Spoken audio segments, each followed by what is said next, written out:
Saya dulu pemain musik di dua dunia. Pada satu malam minggu saya main band dengan lagu-lagu barat. Dan pada malam minggu lain saya nyanyi lagu-lagu orkes Melayu dengan lagu India.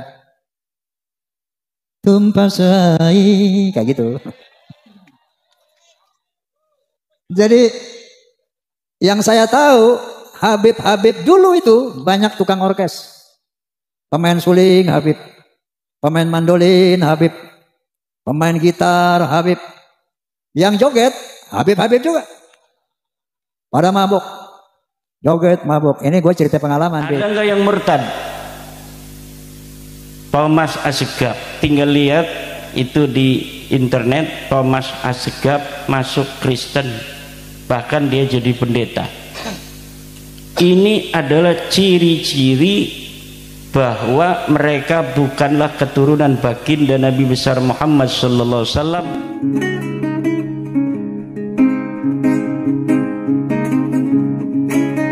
Baik, tadi sudah begitu jelas dan gamblang tujuan didirikannya PWI, dan saya rasa umat Islam bahkan bangsa Indonesia wajib mendukung PWI. Setuju?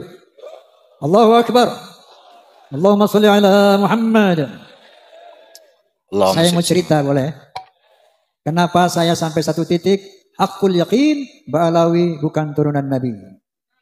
Ini ceritanya panjang. Ketika saya berusia 20 tahun, waktu itu saya masih menjadi remaja masjid ya. Ada satu tabligh ceramah agama di Masjid Ar-Rahmah di Tebet Timur, Jakarta Selatan. Nanti kalau siapa yang ke Jakarta, cari Tebet Timur.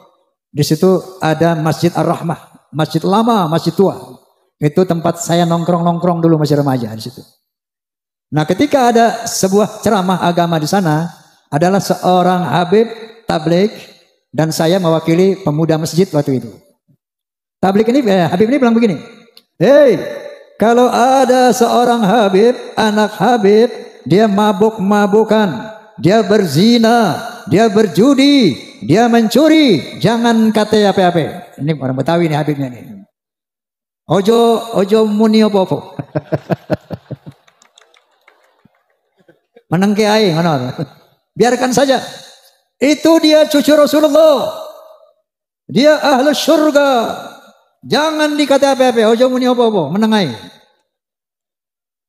Itu saya merasa terganggu dengan statement itu. Waduh, ini kayaknya bertentangan dengan al-Islam. Maka ketika giliran saya naik, saya bicara, Alafu Bib, anak koreksi antum. Setahu saya baca satu firman. Qala ta'ala, a'udzu billahi minasyaitonir rajim. Bismillahirrahmanirrahim. Ya ayuhan nas, inna khalaqnakum min dzakari wa untha wa ja'alnakum syu'uban wa qabaila lita'arafu. Inna akramakum 'indallah atqakum. Hai manusia, aku telah menciptakan kalian dari seorang laki dan perempuan. Dari sana aku jadikan kamu berbangsa-bangsa. Dari bangsa-bangsa itu aku jadikan kamu bersuku-suku. Contohnya Indonesia, bangsa Indonesia. Tidak kurang dari 700 suku lebih. Bayangkan, ada Sunda, ada Jawa, Aceh, Padang, Batak, dan banyak lagi yang lainnya. Gimana bang? Apa perintah Allah? Lita'arafu, saling mengenallah. Lita'arafu, saling menghormatilah. Inna akramakum 'indallahi atqakum. Ketinggian derajatmu di sisi Allah bukan dari mana bangsamu, bukan dari tinggi berapa jabatanmu, bukan dari berapa banyak hartamu, tapi sebanyak apa takwamu kepada Allah Subhanahu wa ta'ala. Wa qala Nabi sallallahu alaihi wasallam, la fadla li 'arabiyyin 'ala ajamiyyin illa bi taqwa. Tidak ada kelebihan bangsa Arab dari yang bukan Arab kecuali takwa. Gitu Bib, saya bilang. Wa qala Nabi sallallahu alaihi wasallam aidan, al jannatu lil muttaqina walau kana 'abdan habasyian wan naru lil 'asina walau kana sayyidan quraisyan hasimiyan. Surga itu buat orang-orang yang bertakwa walaupun dia budak dari bangsa Habsyi, dan neraka untuk orang-orang ahli maksiat walaupun dia sayyid Bani Quraisy, Bani Hashim, yang ini keturunan Nabi semuanya. Bahkan Rasulullah mengatakan, "Lau anna Fatimah binti Muhammadin saraqat laqad tu'tu yadaha." Seandainya Fatimah binti Muhammad mencuri, aku potong tangannya. Inilah al-Islam, dinul khalis. Rasulullah SAW adalah seorang nabi yang demokratis, tidak nepotis. Paham? Ini saya sampaikan. Ramai itu masjid malam itu. Wah, ini Bang Haji ini. Waktu itu saya sudah mengcounter mereka. Arti bukan mengantar. Mengapa? Mengadakan perbandingan seperti itu. Besoknya dipanggil saya, Gus, sama sesepuh Habib, yang notabene bapaknya juga.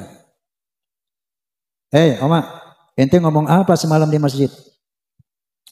Saya jelaskan, bla bla bla bla. Habis ada Habib ngomong begini, maka saya jawab bla bla bla bla bla. Mohon koreksi, Habib, saya bilang. Apa dia bilang? Yang ente katakan semuanya benar, nggak ada yang salah. Tapi tolong, ucapan kayak gitu jangan disampaikan lagi kepada umat di mana-mana. Cukup di situ aja semalam aja. Kenapa, Habib? Agar tidak mengganggu ukhuwah Islamiyah. Ini astagfirullahalazim. Saat itu saya sempat berpikir, mungkin benar juga ya. Dan saya lihat waktu itu belum terlalu berbahaya ini Mbak Alwi ini. Oke, makanya saya telanai di perut tuh. Sampai umur 78 tahun sekarang ini. Berapa tahun? Dari umur 20 sampai 78. 58 tahun saya pendam dalam perut kelakuan Mbak Alawi itu. Dan saya melihat dalam perjalanan saya ini. Saya dulu pemain musik di dua dunia. Pada satu malam minggu saya main band dengan lagu-lagu barat. Dan pada malam minggu lain saya nyanyi lagu-lagu orkes Melayu dengan lagu India. Tumpasai, kayak gitu. Jadi yang saya tahu Habib dulu itu banyak tukang orkes. Pemain suling Habib, pemain mandolin Habib, pemain gitar Habib. Yang joget Habib juga. Pada mabuk. Joget mabuk. Ini gue cerita pengalaman, Beb. Pengalaman saya nggak mau kata orang enggak, yang saya alami. Nah, itu Habib yang dulu muda mabok itu. Beberapa tahun yang lalu ketemu saya sudah bersorban, berjubah. Tapi masih mabok. Wallahil azim. Tidak kata orang, ini semua yang ceritakan pengalaman saya. Pengalaman saya sendiri. Ente keren banget, Wi. Namanya ujungnya Wi, nggak usah saya bilangin nama siapa. Wi, lo jadi ulama, Wi? Iya biasa dah. Kok mulut lo bau minuman sih, Wi? Emang apa? Gua minum masuk aja jadi air putih. Pengalaman saya dengan Habib ini. Satu saat ini memang teman saya Habib melulu zaman muda itu. Ya, saya main catur dengan seorang anak Habib yang diyakini waliullah. Bapaknya ini Habib Anu, nggak perlu saya sebut namanya, tapi populer di kalangan Habib. Habib Anu min jumlatil aulia, saya nggak sebutkan namanya. Ini saya cerita kisah saya sendiri, saya nggak kata orang lain. Main catur nih, nggak lama azan asar. Allahu akbar. Saya bilang, Mat, namanya Mamat. Mat, sholat dulu ya azan tuh. Alah, ngapain sholat? Itu sholat bikinan njit gue. Tenang aja lo, nggak ada apa-apa, nggak usah sholat. Itu kelakuan mereka seperti itu. Ternyata begitu ada polemik nasab, mereka sering mengklaim kita ini ahlul bait. Kita dibersihkan oleh Allah Subhanahu wa taala. Ternyata ini menjadi doktrin mereka selama ini. Kenapa mereka bisa berbuat maksiat seenaknya? Dia mengaku ahlul bait dan dibersihkan dari dosa. Padahal apa sih ahlul bait? Secara bahasa, secara lughah, ahlu al-bait artinya apa? Ahlu al-bait, ahli rumah. Orang yang serumah dengan Roma Irama itu ahlul bait Roma. Anda tahu kan anak saya siapa aja? Ridho, Devi, Vicky, Romi. Itu bukan ahlul bait Roma, tapi dzurriyyah Roma, turunan Roma, betul. Kenapa? Karena dia tidak serumah lagi dengan Roma. Paham? Jadi ahlul bait adalah orang yang serumah dengan Rasulullah. Maka dikatakan ahlul bait Rasul itu ada 5 orang. Yang pertama istri-istri beliau. Yang kedua anak beliau Fatimah. Yang ketiga mantu beliau satu rumah, Sayyidina Ali. Yang 2 orang lagi cucu beliau, Sayyidina Hasan wa Husain. 5 orang itu ahlul bait. Adapun seandainya ada anak cucu dari Hasan itu bukan ahlul bait lagi tapi dzurriyyah. Paham nggak sampai di sini? Paham? Kata ahlul bait ada 3 kali disebut dalam Al-Qur'anul Karim. Ahlul bait Nabi Musa, ahlul bait Nabi Ibrahim, dan ahlul bait Nabi Muhammad sallallahu alaihi wasallam. Allahumma shalli. Ahlul bait Nabi Ibrahim ketika 3 orang malaikat menyamar sebagai manusia datang ke rumah Nabi Ibrahim alaihissalam ingin memberikan kabar gembira bahwa Siti Sarah yang sudah berusia tua renta akan dianugerahi seorang putra. Siti Sarah ini nggak percaya, ketawa, dia dipikir ini manusia biasa yang datang, padahal malaikat. Oh, mana mungkin, saya udah tua mau dikasih anak sama Allah, dia tertawa. Qalu ata'jabina min amrillah rahmatullahi wabarakatuhu alaikum ahlal bait innahu hamidum majid. Malaikat itu berkata, "Hei, apakah kamu ragu tentang perintah Allah yang memberikan rahmat dan barokah kepada kamu ahlul bait? Innahu hamidum majid." Allah itu maha terpuji dan maha mulia. Nah, ahlul bait Nabi Ibrahim saat itu siapa? 1, Ismail, yang kedua Siti Hajar, yang ketiga Sarah. 3 orang ini ahlul bait. Ketika punya anak namanya Ishak, setelah diberi anak, maka ahlul bait Nabi Ibrahim 4 orang. Nabi Ishak punya anak, Nabi Yakub punya anak 12. Ini bukan ahlul bait Nabi Ibrahim. Nabi Yakub dan 12 putranya itu adalah dzurriyyah Nabi Ibrahim, itrah Nabi Ibrahim, alu Ibrahim, bukan ahlul bait Ibrahim. Paham?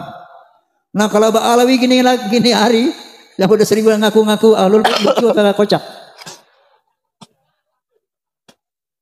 Ini memanipulasi Al-Quran.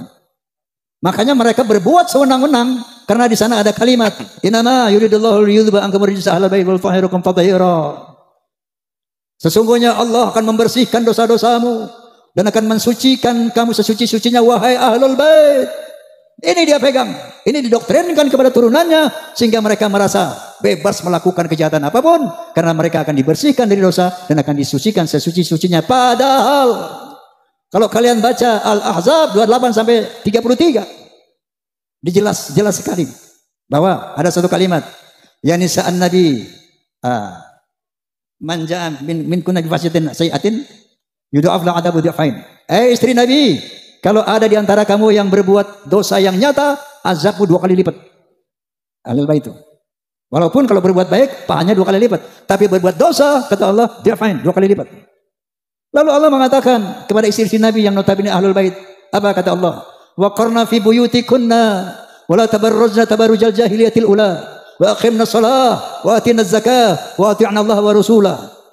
Jangan kalian keluar rumah wahai istri-istri Nabi ahlul bait. Yang kedua wala tabarrujna tabarrujal jahiliyatil ula, jangan berkelakuan seperti orang-orang jahiliyah. Tegakkan salat, bayar zakat, taati Allah dan Rasul. Baru innama yuridullahu liyudhiba ankum rijsa ahlal bait. Baru aku bersihkan kamu dari dosamu dan aku bersihkan kamu sesuci-sucinya. Paham? Dipelintir ayat ini. Sehingga dia mengaku sebagai ahlul bait dan dia bebas berbuat kemungkaran apapun sampai berani menzinahi istri orang. Ada di Malangnya begitu? Sekali lagi saya nggak mau kata orang, yang saya tahu ada. Kenapa? Dia berpegang kepada ayat ini. Na'udzubillahi min dzalik. Seperti Kiai Abbas bilang tadi. Kenapa saya mengatakan hakul yakin? Ba'alawi bukan dzurriyyah Nabi. Begitu saya lihat tesis Kiai Imad.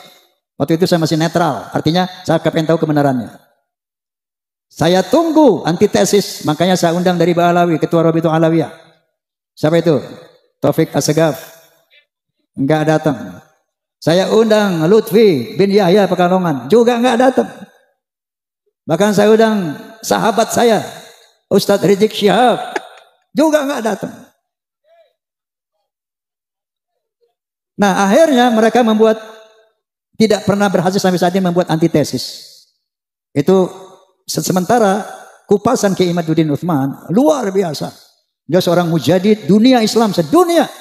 Karena sampai saat ini tidak ada para nakobah, nasabah ya internasional yang bisa mengcounter mengantitesis Kiai Imaduddin. Subhanallah. Doakan beliau agar panjang umur.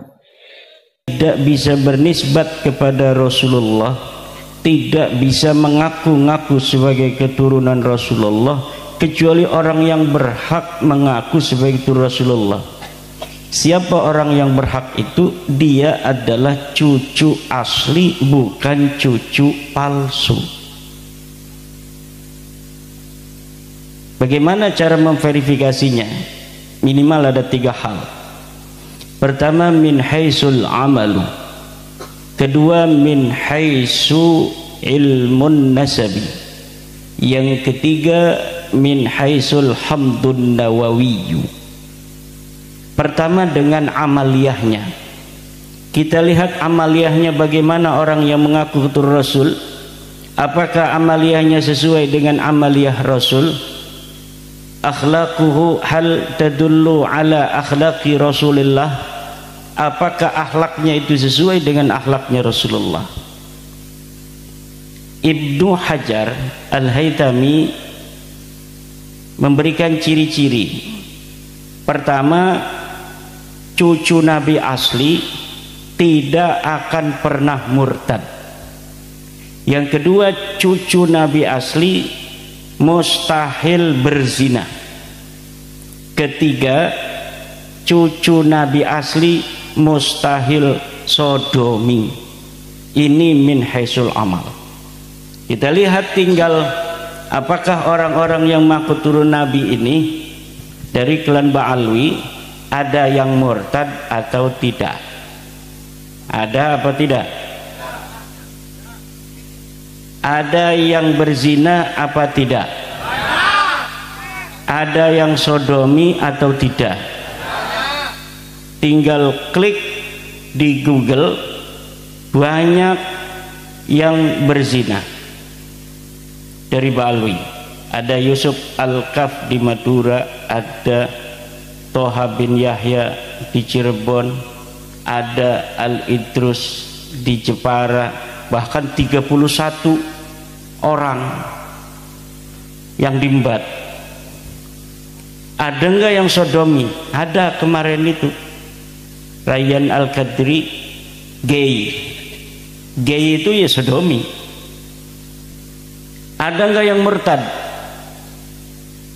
Thomas Assegaf, tinggal lihat itu di internet. Thomas Assegaf masuk Kristen, bahkan dia jadi pendeta.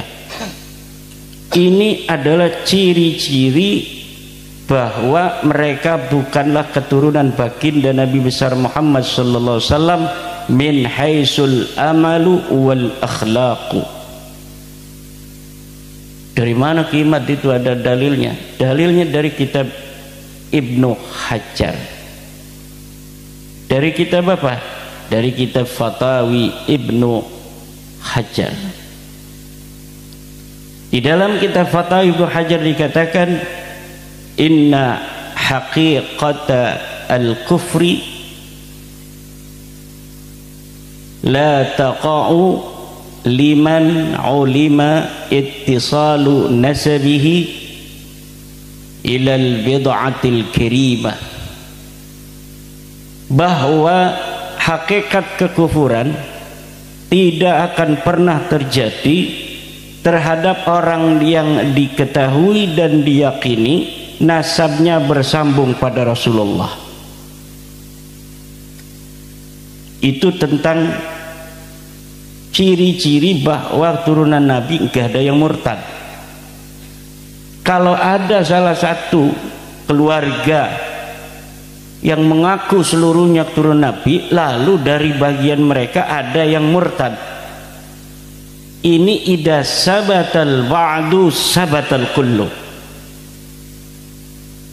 Kalau terjadi kemurtadan itu pada satu orang, berarti menandakan bisa terjadi pada yang lainnya. Wa idza sabata anna minhum man kana murtaddan wa hadha dalilun ala annahum laisu min dzurriyyati Rasulillah.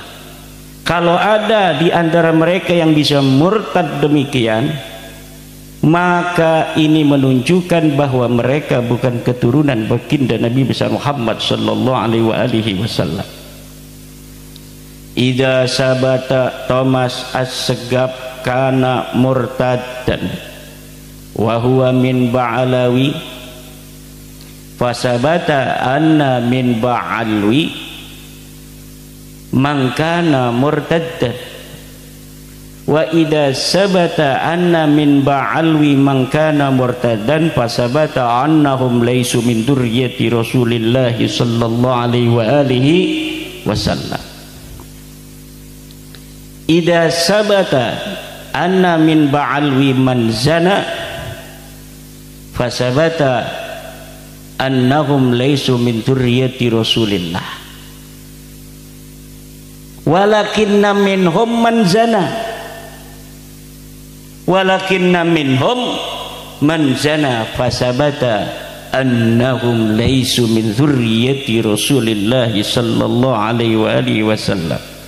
Wa idza sabata anna min ba'alwi man lata, orang yang sodomi, fasabata annahum min dzurriyyati fasabata annahum laysu min dzurriyyati Rasulillah walakinna minhum man lata fasabata annahum laysu min dzurriyyati Rasulillah fasabata annahum laysu min dzurriyyati Rasulillah sallallahu alaihi wa alihi wasallam. Ini dilihat dari min haisul akhlaqu wal amalu. Kemudian min haisu ilmun nasabi wat tarikh. Sudah jelas ada pengakuan, harus ada bukti. Kalau kita mengaku motor ini milik kita, maka kita harus punya BPKB-nya. Kalau ada orang mengaku lulusan UGM, maka harus dicatat di buku induk UGM. Betul? Seperti tuduhan pada Pak Jokowi bahwa ijazahnya palsu. Ijazah itu nggak penting, bos. Yang penting di buku induknya UGM ada nggak namanya Pak Jokowi? Ada nggak? Ada. Sudah jelas ditanyakan nama UGM bahwa Pak Jokowi ada nomor induknya di UGM. Ijazahnya kertas ini selembar, mau palsu mau enggak ada urusan. Betul apa tidak? Kertas ini enggak ada urusan, enggak penting, bos. Ini kertas mau palsu, ini kertas ini mau asli, enggak ada urusan. Karena orang masih bisa jadi sarjana agama kayak saya ini. Kalau Universitas Islam Negeri Sultan Maulana Hasanuddin mengakui saya sebagai mahasiswa, dilihat S1 saya, betul tahun 1 lupa saya tahun berapa saya kuliah, 2007 kalau nggak salah. Karena saya lulus Salia itu ndak langsung kuliah, mondok muter-muter kayak gangsing. Setelah tahun 2007 saya baru kuliah. Nah, setelah diparanin UIN Sultan Maulana Hasanuddin Banten, ternyata betul di situ ada nama Imaduddin sebagai mahasiswa, masuk tahun 2007, keluar tahun 2001. Ijazah saya mau hilang, mau kebakar, mau saya ganti lagi dengan ngeprint sendiri, itu tidak ada persoalan. Betul? Setuju? Ini masalah nasab ini mirip. Masalah nasab mirip ya Imdad. Mirip tapi tidak sama. Karena apa? Karena kalau orang menuduh ijazah Pak Jokowi itu palsu, gampang cara untuk mendeteksinya karena bapaknya masih hidup, yaitu UGM. Tinggal ditanyakan pada UGM, ada nggak nama Pak Jokowi? Ternyata ada. Tapi Baklawi ini yang diaku Ahmad bin Isa adanya di tahun 345 Hijriyah. Tidak bisa kita tanya Ahmad bin Isa, wahai Ahmad bin Isa, apa benar itu Ubaid anak kamu? Tidak bisa. Yang bisa kita lakukan adalah memverifikasi catatan-catatan kitab-kitab masa lalu yang ada di masa Ahmad bin Isa. Betulkah leluhur Ba'lawi yang bernama Ubaid anaknya turunan Nabi yang namanya Ahmad bin Isa? Kalau Ahmad bin Isa ini sudah sahihun jiddan ditulis di dalam kitab-kitab nasab Kang Bejo. Sudah ditulis. Jangan senyum-senyum. Ini mantan kibin kayaknya ini. Sudah ditulis ada Ahmad bin Isa turunan Nabi, ditulis punya anaknya 3, 1 namanya Muhammad, 2 namanya Ali, 3 namanya Husain. Tidak ada anak namanya Ubaid. Kitab apa Kiai?